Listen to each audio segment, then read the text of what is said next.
Now that the dust has settled on the TJ Hockenson trade, a couple of things.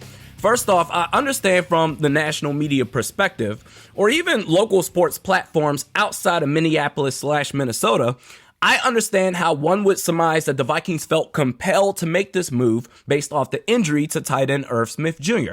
I get it. However, as someone that covers this team specifically, for me, the injury to Irv had no influence on this move. Even with the healthy Irv Smith Jr., this trade still happens.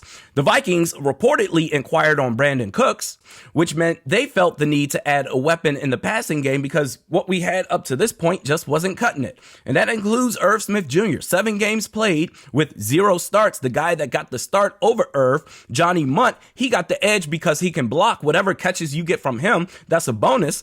And KJ Osborne. For all the Osborne stands coming after my head, how dare you not believe in KJ Osborne, damn it. The man cannot get consistent separation downfield. And with the Vikings inquiring on Brandon Cooks, don't come at me saying I don't believe in Osborne. The Vikings don't believe in Osborne. What you've had up to this point is Justin Jefferson, who's great, and Adam Thielen, who's not going to stretch the field end zone to end zone, but still productive. And yet, the Vikings felt that that wasn't enough. So the status of Irv had nothing to do with yesterday's trade. Minnesota, they were making that move regardless. And now with the presence of TJ Hockenson, that's going to put the offense in a position to get one step closer to keep defenses honest. The Vikings, currently tied for second fewest explosive plays through the air. That should go up from here on out. Scoring offense, 24.7 points per game. That should also go up. 18th in third down conversion. To that, I say no mas. 25 years old, very manageable cap situation next year before he hits free agency the year after. Talented player. I actually like the totality of this trade more versus a Brandon Cooks trade, who's older with higher cap hits.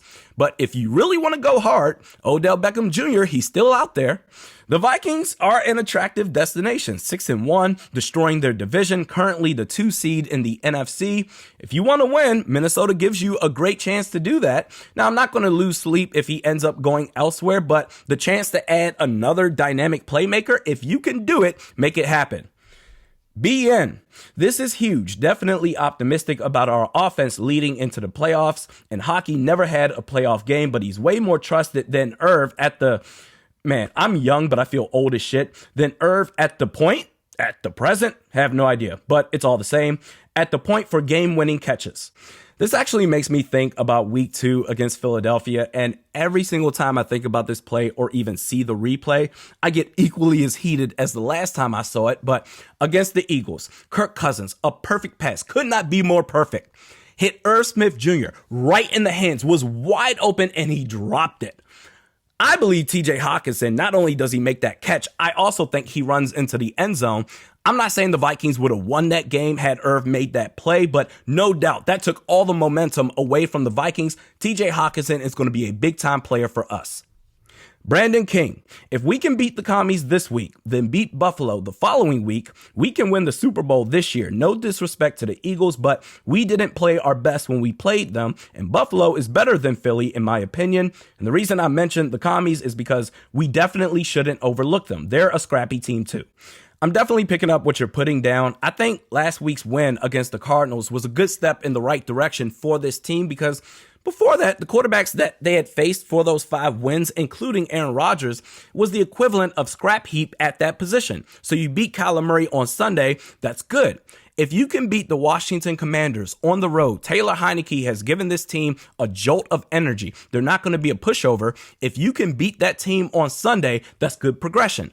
And then the following game against the Bills, I'm not even saying you should win that game, but if you can at least be a tough out, if you can make it a competitive game at least, that's a big win in my book.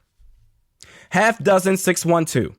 I'm super happy with the pickup and getting 1, likely 2 picks back. I was on board for trying to bring in Claypool because I thought he could play wide receiver and be used as a blocker on runs with his frame while still supplying a deep threat. But with him and JJ coming from the same class, we couldn't have afforded to keep him long term. With a tight end, we can afford to pay them both.